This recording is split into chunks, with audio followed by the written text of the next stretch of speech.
Rajshahi medical college হাসপাতালের ICU ওয়ার্ডের সামনে অপেক্ষা, কখন ফাঁকা হয় একটা বিছানা।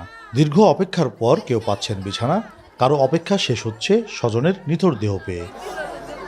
ইন্টেনসিভ কেয়ার ইউনিট বা আইসিইউ সেবা না পেয়ে মৃত্যুর সংখ্যা বাড়ছে। আইসিইউর অপেক্ষায় থাকতে থাকতে 11 দিনে 33 শিশুর মৃত্যুর খবর পাওয়া গেছে শুধুমাত্র রাজশাহী মেডিকেল কলেজ হাসপাতালে। আমরা আইসিইউ সিরিয়াল দিছি আজ 3 দিন হচ্ছে, এখনো আমরা সিরিয়াল পাইনি। আমার বাচ্চা, প্রথম বাচ্চা আমাদের।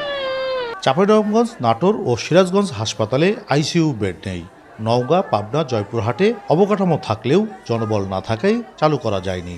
উত্তর ও দক্ষিণাঞ্চলের মানুষের চাপ বাড়ছে রাজশাহী মেডিকেল কলেজ হাসপাতালে, ফলে আইসিইউ সেবা পেতে অপেক্ষমান অভিভাবকরা উদ্বিগ্ন। আইসির জন্য ইউট করছি তো পাচ্ছি না। বাচ্চাকে ডাক্তারে বলেছে আইসিতে তাড়াতাড়ি ব্যবস্থা করো, পাচ্ছি না। আইসিইউতে সিরিয়াল নাই, আবার সিরিয়াল করতে যখন 2-3 দিন 4 দিন পার হয়ে যাচ্ছে। কালকে আমরা সিরিয়াল দিছি, কালকে ছিল 49 আমার সিরিয়াল, এখন পর্যন্ত কোনো সিরিয়াল পাইনি।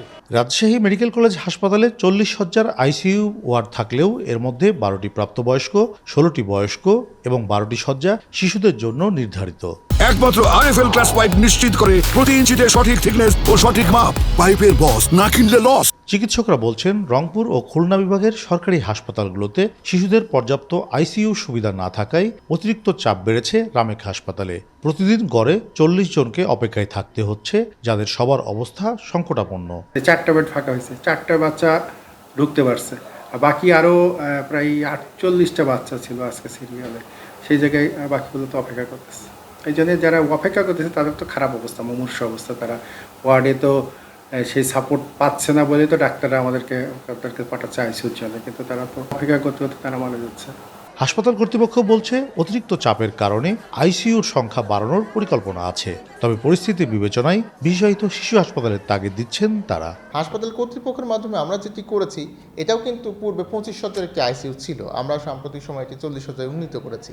এর বাইরে আমরা 2025 সালে মন্ত্রণালয়কে চিঠি প্রেরণ করেছি যে শিশু আইসিইউ এর জন্য আলাদা করে 20 শয্যার একটি পূর্ণাঙ্গ সেটআপ তৈরি করা, এবং আমাদের পরিকল্পনা রয়েছে অ্যাডাল্ট এবং জেরিয়াট্রিক যে অংশটি সেটিও পর্যায়ক্রমে বৃদ্ধি করা। শিশুদের আইসিইউর চাহিদা অনেক বেশি। রাজশাহীতে 200 শয্যার বিশেষায়িত শিশু হাসপাতালের ভবন নির্মাণ হলেও তা চালু হয়নি এখনও।